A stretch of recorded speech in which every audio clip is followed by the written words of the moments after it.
there is a fight in the garden and you want to be on one of the two sides, and one of them will win, the other one will not. That's what Petal Plotters is all about.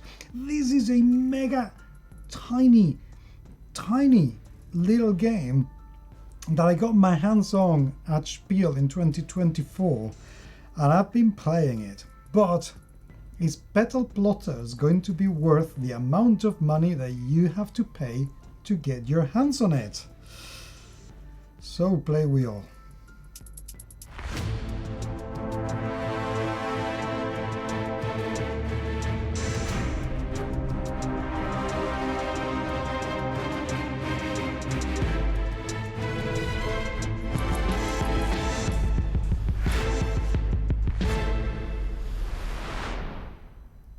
This is a game designed by Ivan Shia and illustrated by Rebecca Duckett Wilkinson, and my god, it looks beautiful. Now, what is this game all about? Literally, as I said at the beginning, you're going to be on the either winning or losing side of a battle in a garden, and you have to decide whether you want to play with the people wanting to invade the garden or the people defending the garden. And with the people, I mean the animals, because this is all happening in Tropika, and it looks beautiful. Okay, look at the size of this little box. It's dinky. It's so dinky, and you would think, well, Paco, if it's so dinky, then what's the point of this game? Wait, because this is packed. Don't get me wrong, this is an incredibly quick game that you can play in about 5 minutes, literally 5 minutes, and you need to play a number of rounds so you can add up a number of points so you can decide who's winning and who's losing. But the rounds take like nothing. Let me show you what the components of the games are. Firstly, we have this dinky little rule book. Now, the rule book is very small, is succinct, but I have to say, we did need to look at a couple of videos to truly understand how the game played, because it just felt like we're missing something. As it happens, we weren't. It's just that playing the game is simple, but each card has so many things inside. But we weren't missing anything. You just have to play one round and everything just falls into place. It was very good indeed. So that's it. 15 minutes of looking at it and learning how to play this game. It's no time at all. Then we get the cards. The cards are also very small, but they've been laminated, so they've been well protected against staining and fingerprinting. And by the way, just look at the inside of that box. Isn't that absolutely gorgeous in every way, shape or form? Oh, by the way, I forgot to mention, this is for 2 to 5 people. It says here 14 or plus. I reckon a 12-year-old might be able to play this game kind of easily, and it is because it's so simple to play. But there are so many things, so many variations that you can play within the game itself. So the cards, each one is going to have a number of kind of components or ingredients within it. And as you can see in the illustrations, they look absolutely wicked, and they are really gorgeous with their little animals inside. Each animal is going to have their own ability. How does it play now? Let me show you first and foremost what the cards are like. Well, this is actually the first player card, and I thought that was very clever. The way that the first player is chosen is not by deciding, oh, so no. Whoever gets this card is going to be the first player, and that card must be the first card to be played in any given game. I love that. Now, let me show you a couple of cards in here, because what we get are the animal, and each animal is going to have a different ability. We have a positive or neutral and a negative or neutral number of points that we're going to achieve. If we turn the card horizontal, we get the animal ability and the winning condition. So for example, in here, the winning condition will be to get more than 0 points. The winning condition for this card would be to get a number of points equal or greater than, this would be less than 0 points. Yeah, you can go into negatives. This would be more than or equal to 8 points, or to make it a little bit harder, 12 points.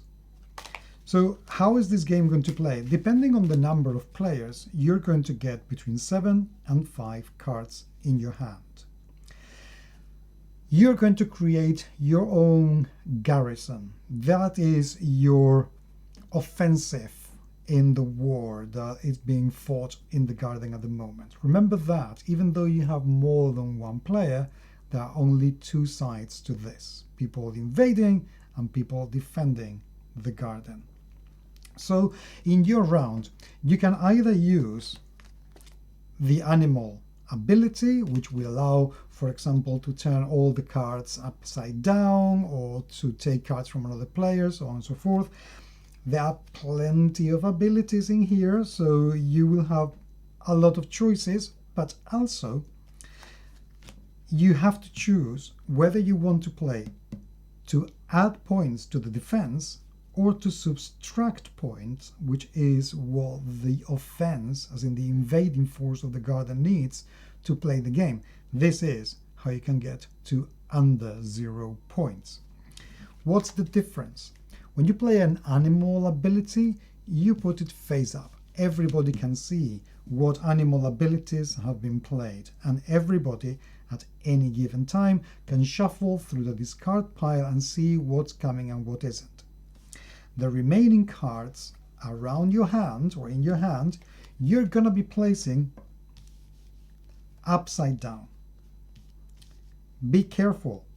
Once you place the cards, you cannot peek to see what cards you have placed and in what direction. And the last card in your hand is going to be the one that tells you what is the winning condition that you have chosen.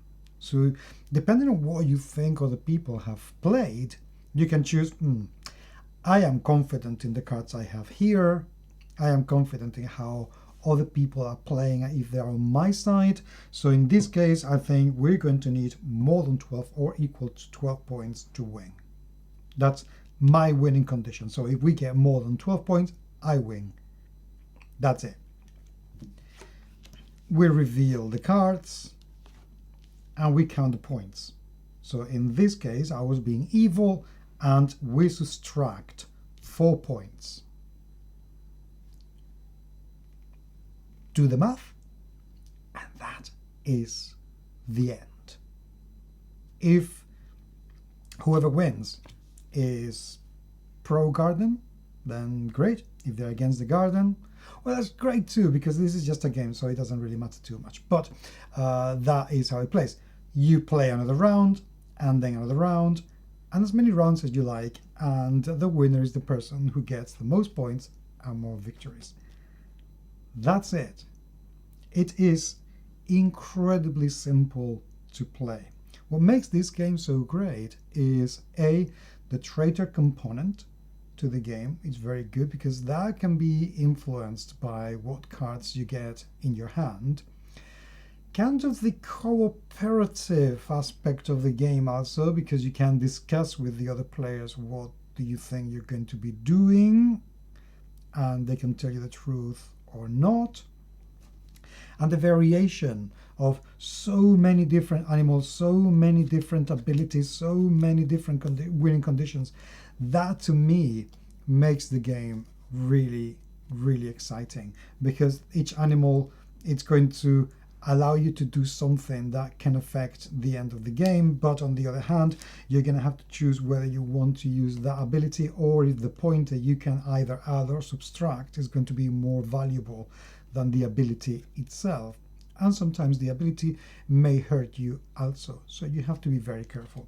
So there's a fair amount of thinking to be done in the game, but it's so fast, so agile, and so much fun that you would probably want to keep playing this game time and time again, and it is gorgeous. So as a micro game that you can take pretty much in your pocket, anywhere, teach to play in next to no time, and have a very, very good time around the table, and it looks gorgeous when the whole thing is laid off. Petal Plotters is an absolute massive winner, and I cannot recommend it highly enough. If you have already played it, I would love to hear what you have to say about it. But until the next time, thank you very, very much indeed for being there. So play we all.